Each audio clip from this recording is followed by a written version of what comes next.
Begin ik even wat oors, want de IFK's bestaat uit 4 klassen. In de B-klasse daar zit dezelfde rust van Kees van der Kooi. Meer stikken vlak voor de tijd, maar toch op tijd kleermaken. En hij wint de B-klasse. En deze beiden die promoveer ik. Dus Willem Prins met de lege woorden en Jonker de Jong, Romke de Jong natuurlijk. Van de Go uit Koudem, die promoveert ik naar de A-klasse. Even het scoortje jongen en dan is het Kleer verder. Goeie Romke. Nou, dan komt de C-klasse, de Makkamers. Die hebben dit jaar begonnen en die promoveren direct naar de B-klasse. Met tweede worden in die klasse. Klaas Cuperus zit prima voorkoor. Nou, en deze man die promoveer ik. Dat is Wietse Banstra, die de zoon van Agen, die promoveert. En de oude Zeug, die komt weer om. Dat wordt aan heel lang voordat hij weer omkomt, maar nu komt hij weer om. En Arend de Boer is daar de skipper van en die promoveer ik. Nou, dan hebben we nog de Lietse A-klasse. Dat wie eigenlijk een prachtig iets van die man uit de 10e, de Zwarte Wief. Ja, alles won af tweede. Ja, sterker de Hornenbeuk. Ik ben helemaal kampioen in de Lietse A-klasse. En Arnold Venema die maken gewoon volle fouten om net verder te komen als het tweede plak in die Lietse A-klasse. En die man uit 10e die zullen nog wat zien litten. Nou, je waait de zwarte vlaggen. Ik liet Tony Brundel nog maar even zien. Dat we bij de tweede start in de IFK's A-klasse van de midden. En dat betekent dat die skippen aan de kant moesten. Je mocht net te betiet over de lijn. Route weer simpel naar de Rotterdammer Hoek daar en weer om. Verder zie je er helemaal niks in. En dat weer duidelijk de route. Ja, daar onderin, waar zitten daar al hier? Ja, daar zit jongen van Hendrik Keizer en Tony Brundel. En die zijn eigenlijk wat te betieten. Die gaan de betiet hem heugen en de elkjes ik te betieten. Die man die zullen dus verdwijnen in de rin van deze wedstrijd. Nou, daar wordt het veel wat overzichtelijker van. Hoe gaat het dan met de Grutten? Ja, die komen bij de dik bij elkaar. En dan is het Sibo Siesling die te draait. Maar die draait door stuurboord. En daar komt door bakboord komt daar de jonge Jasper aan van Siep Meijer. Dat is de klassementsonvierder. En dan zie je Cesar van... En dat wordt daar voorop ik zijn bij Sibo Siesling van... Daar maken we dan maar achterlangs. En wat doet de jonge Jasper? Die draait eronder. Onmogelijke situatie, maar dat met er Ases zelf moet uitleven. Nou, dan kom je bij de tonnen. En dan kan Sibo Siesling op die tonnen onzielen. En dan gaat de jonge Jasper, die gaat vaart de jongens van Losdel. En de jongens van Los, die scoren er dan nog tussen terug. Het bier wel goed, want dan kom je net in de Panari verzeld. Dan kan je er wat omheen zielen. En Siep Meijer, die doet dat altijd heel voorzichtig. Walter de Vries zit daarachter. En daar zit Jelle Talsma achter. Maar daar komt ik nog weer in tussen. Want Henk Rechts komt nog van de orenkant. En dat zijn dan de mannen in het klassement die het heugst hebben. En die door het heel goed verzeld. Nou, Siep Meijer komt mooi om die tonnen. Shot is even goed. Daaromheen. En dan om die jongens van Los heen naar beneden. En meer wie er ik net aan de hand. Wat is er beneden dan aan de hand? Ja, je mag naar de dicta. Want daar leidt de slag. Dus Sibo Siesling gaat naar de dicta. En dan gaat de jonge Jasper, die gaat ik naar de dicta. En jonken de jongens van Los. En die jongens van Los, ja, die zoen de oren tonnen pakken kennen, maar dat doen ze net. Nee, die maakt ik net deze hoeken daar. Want daar leidt de wien en daar kan je het meest verwachten. Dus die nummers 1, 2 en 3 alweer die kant uit. En de rest van het veld, die maakt dan maar zien hoe ze daar dichterbij komen kennen. Maar dat komen ze dus helemaal net. Dan is even zien hoe dat gaat in dat veld. Want Sibo Siesling, die leidt dus aan kop. Dus even zien, hoe komt het dan verder? Ja, Henk Rechts is er nog net. En Walter de Vries is er nog net. Dan zoeken Sibo Siesling naar het tweede plak in het klassement gaan. Hier is Walter de Vries, die komt naar het vierde plak. En komt Henk Rechts daar achteraan? Ja, die komt daar achteraan. En die orenman in de orenkant uit. Maar voorlopig is dus Sibo Siesling baas in het klassement. Wat betreft de tweede plak. Want het eerste plak is natuurlijk al lang verzijn aan Siep Meijer.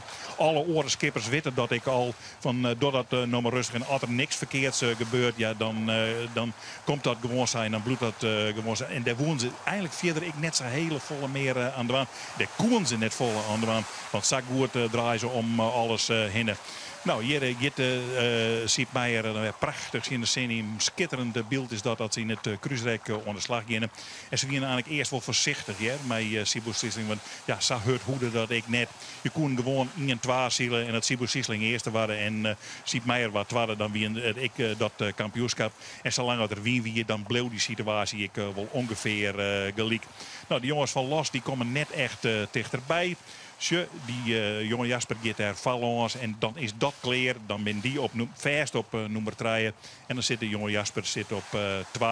En deze man, Walter de Vries, die zit op nummer 4. En de 4e is Henk Recht. Nou, dat is het hele klassement.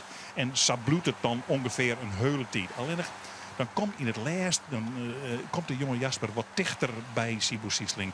En dan wordt er even draait en dan wordt er nog een keer draait. En dan zit het tegen bij elkaar. En dan gaat de jonge Jasper Siepmeijer, die gaat var Sibo Siesling langs. En dan gaat ze naar een eerste plak in deze wedstrijd. En dat is natuurlijk ook een uitzoekend kampioenschap van die man. Dat het op die manier gaat. Ja, dit is het moment van de wedstrijd. Want Sibo Siesling die mat hier Bliesjan. En de jonge Jasper komt als eerste betoon. En dan kan Sibo Siesling nog wel een fok hijsen. Een oren fok hijsen. En dan bloezen er wat meer bij. Ze zeggen ik meer achterom als dat ze vooruit zeggen. En dat wie ik wel goed dat achterom zeggen. Want ja, achterom, daar wie de Walter de Vries aan de gang. En die bezocht de jongens van Los voorbij te komen. Zullen we direct even zien dat ik slagen. Want dan wie Sibo Siesling werd treden in het klassement. En wie Walter de Vries tweede in het klassement. En ja, hier is al de situatie in het Vaderwien. Hier zijn de jongens van Los voorbij. En ze zullen me voorbluwen. En dat betekent dat Walter de Vries tweede wordt in het klassement. En het tweede plakje is voor Sibo Siesling. En het vierde plakje is voor Henk Rechts. Nou, nog één keer de score tonen, jongens, daar bij de jonge Jasper. En dan naar boven sturen en dan weer waarom komen. De laatste keer dat de score echt onhellen wordt. Maar in Greven gebeurt dat ik niet meer. Want die man weet al lang dat ze clear winnen. Nou, zo even bij de bovenste tonnen. Helemaal clear, geen enkel probleem. En dan komt het mooiste moment van de wedstrijd.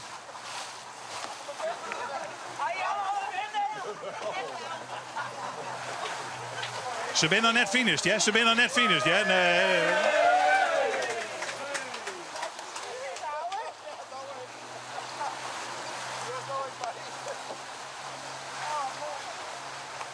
Die vrouw die al bij elkaar. En dan gaan we verder naar de finish. En dan begint al het mannen op het dek te slaan van willen. Ja, dat is dan het mooiste moment wat er is in zo'n scootjeszielerij. Dat je dan na een week lang hutwerken deze prijs krijgt. Het kampioenschap van de IFK's. En dat is heel mooi.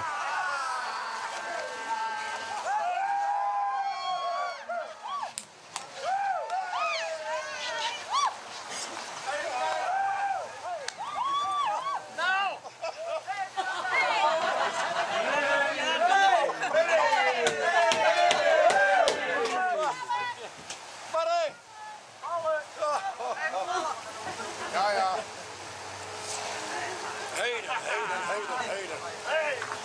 Wat een geweld.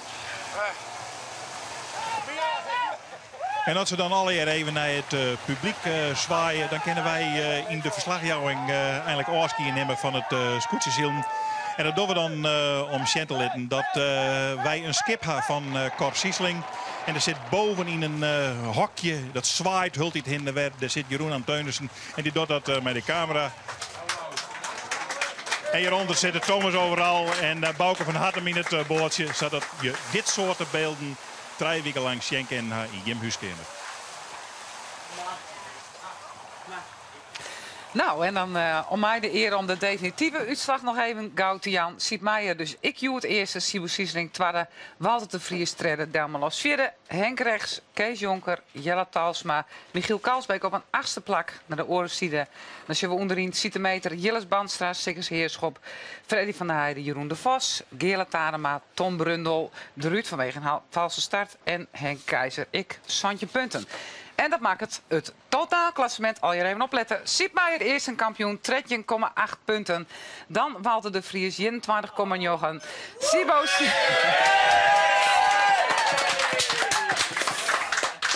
Het mot er gewoon even uit hield niet weer. Sibo Siesling, treden, 22,9. Dan Henk Rechts, 23,8. En zak geven onder een ta. 5e plak, Delmelos. Dan zegt Jeroen de Vos. Jelle Talsma op een 2e plak. Tom Brundel, 8e. Kees Jonker, 9. Sikke Heerschop, 10. Halve centimeter, Geerle Tarema, 12. Tretjen, Michiel Kalsbeek. En dan de laatste traaien. 14, 15 en 16. Jilles Bandstra, Henk Keizer en Freddy van der Heijden. Die degraderen. En dat completes all the figures. Alle cijfers weer op een rietje.